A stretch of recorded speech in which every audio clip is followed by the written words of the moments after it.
Salutare! Azi facem un nou video. O să fac examen. Nu pentru școală. Mă mut. Glumesc că nu mă mut. Mă duc la mama mea pe câteva zile. Hai să facem bacus. Mi-am adunat aici câteva chestii. Deci, primul rând, jurnalul meu cel mai important. Nu pot sta o zi fără el. Deci, o carte de citit. Să citiți și voi. Încă o carte care a fost jurnalul meu și să fac activități. Am și farfecă și lipici. Cosmetică. Vă întrebați de ce zic cosmetică? Care e rujul? Că mi-am și un ruj. Lipici.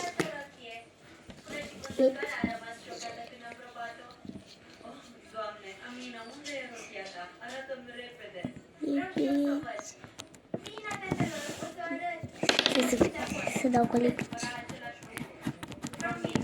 Cum se vede? Nici n-am dat cu lipici.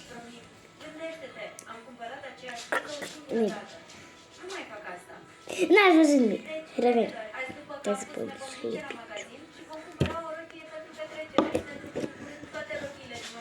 Au. Un pachet de șervețele. Da, așa. Ca să scriu. Farfecă. Așa. Deci am acolo o încălțăminte pentru hamă. O mască ca să dorm.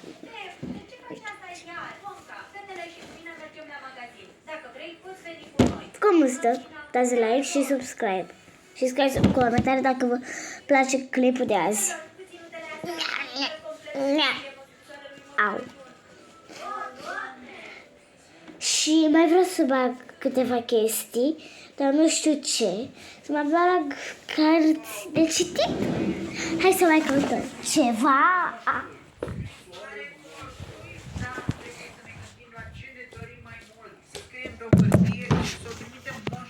Vrei să spui că se va împlini? Normal că se va împlini. Este o sărbătoare Da, așa. magie. Ai voi. Astăzi toate dorințele se împlinesc.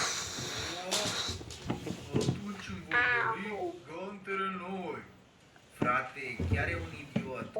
Al, nu spune dorința cu voce tare, altfel nu se va mai împlini. Este dorința pentru ceva nou și fără gantere. Gândește-te la ceva mai serios. Da, ceva mare. Familia de la Știu ce-mi doresc. fereastră. Uitați, Vrei să asta devii e la fel de puternic și mare ca mine, dar moșul nu te va și nu ajuta. pot să o citesc. Numai eu te pot ajuta. Să mergem la sală de seară. Dacă nu mai încape în ăsta, și nu ăsta. Mă lași, te rog, în Dacă pace. nu mai încape în ăsta, am și un alt ghiozdan. Sigur că dorința mea e cea mai tare.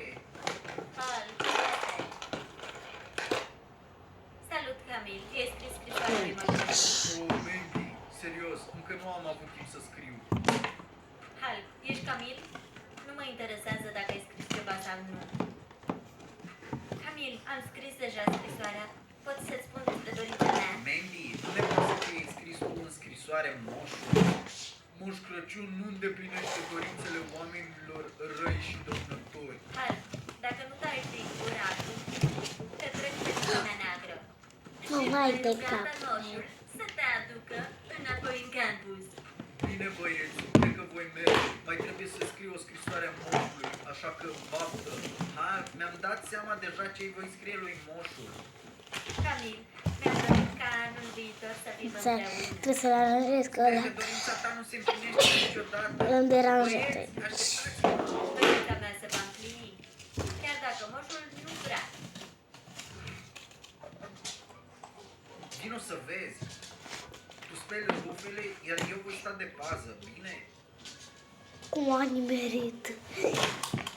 Grăbește-te. Nu! Încerc. Poți să încerci mai repede? Dacă tot ești așa deștept, încearcă tu. Deci, Profesorul Martin, ce face? Deci, Benz, ce căutați aici? Nimic, doar ne uitam la program. Băieți, dacă nu știți, vă reamintesc. Cei Amina al are 10 meu și voi veți fi responsabili pentru disciplină. veți avea mare ghinion dacă aud că unul dintre A. voi începe din nou scandal și revoltă. Ne-ai Ei, invitat și Amila la al petrecere. tău. Din moment Și al ce meu e profesorul și al Max tău. a spus că Am vom citit intra, cartea înseamnă că asta el ne-a invitat. de multe Profesore ori. Max, Și poți îmi avea place. încredere în noi, ne vom comporta Dar vreau să o frumos. citesc. Da, petrecerea va fi Vezi, perfectă. îmi zic Ne-a singură dat poveste cuvântul. de Bună, noapte. Max! Antrenoare Cati, mergi și tu la petrecere? Da, nu merge cu tine. Ea Da, merge da. cu mine. Da, și nu uitați să scrieți și să trimiteți o scrisoare lui Moș Crăciun. Scrisoare către Moș Crăciun? Oh, O scrisoare lui Moș Crăciun. De ce sunteți surprinși? Da, tu te și scrie scrisoare și nu uita să-ți dorești ca anul viitor să devii un pic mai inteligent. Dance, e vorba despre tine, ești încet, tu ești încet, hai să scriem. ca să pun Ți-am activitățile pregătit un mele. cadou. Dar nu știu ce activități fac. Ce anume face cu adevărat o casă?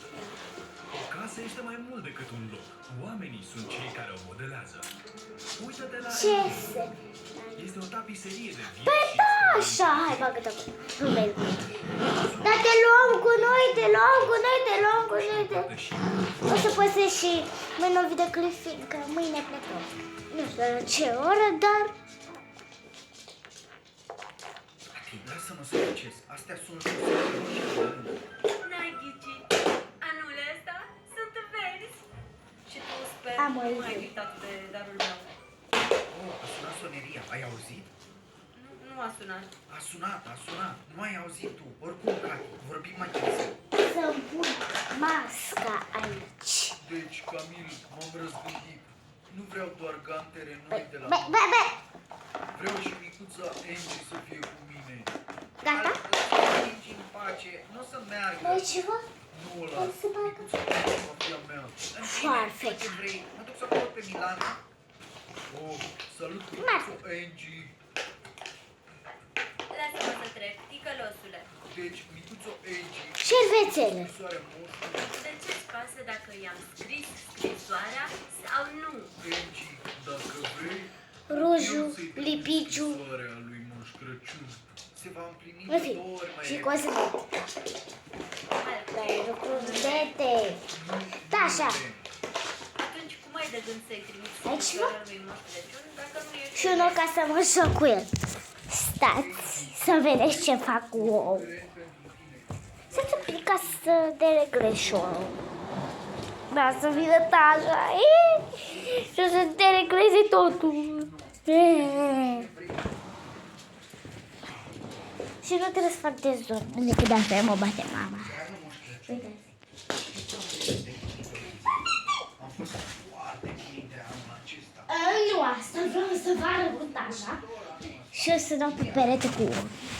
Haideți cu mine la mami ca să-i ducem pe tașa. Un colet. Mami!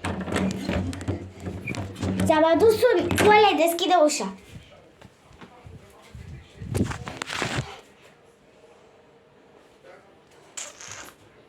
Deschide ușa. Că ți-am adus un coletuț. Nu am putut că am și telefonul în mână, că fac un live. Uite, așa la mine. Așa suntem, mami, când aude că fac live. Mereu faci așa. Deci, s-a scăpat ușa. Multe minute oaspeți. Să vină mai bine așa? Foarte tare. Oh, nu se vede. Oh, și... Bă! 1, 2, 3. Nu știu Uitați. din SPP, reperii ăștia s-au schimbat, toate s-au schimbat. E greu să a fost ce a fost. I-ai scris o scrisoare lui Moș Crăciun? Haideți să continuăm. Tu ești rem. Taierule, credeți-mi Moș Crăciun? Altă da. Anul trecut mi-a dat un rolex. Eu nu i-am scris nimic. Eu cred în moșu. Unde sunt restul? I-am pierdut. Eu l-am văzut pe Moș Crăciun. Ochii mei. Ce? Unde l-ai văzut? Nimeni nu l-a văzut nicăieri. Dar există. Asta El a împărțit pliante tuturor din centrul comercial. Dylan nu era adevăratul Moș Crăciun, ci un animator. Îi voi pune o dorință lui Moș Crăciun și cu siguranță se va împlini. Vreau multe produse cosmetice anul viitor. Multe produse. Dylan, ce vrei să-ți aducă Moș Crăciun? Vreau mulți bani. Deci, Atât de mulți încât să nu se termine niciodată. cred Ca să că fie bani chiar și în frigider. îi bag ceva, dar nu știu, nu mai bag nimica. Nu stă ca. Dylan, ești Deci, iuai. nu pot visa, mă, Mai trebuie să iau apă. O să le ufă la apă. Nu am mâine dimineață. Apă. Vlog de asta încheiat. Mi-am făcut și bagajul. La revedere. Cât se zice, mă? Pa, pa.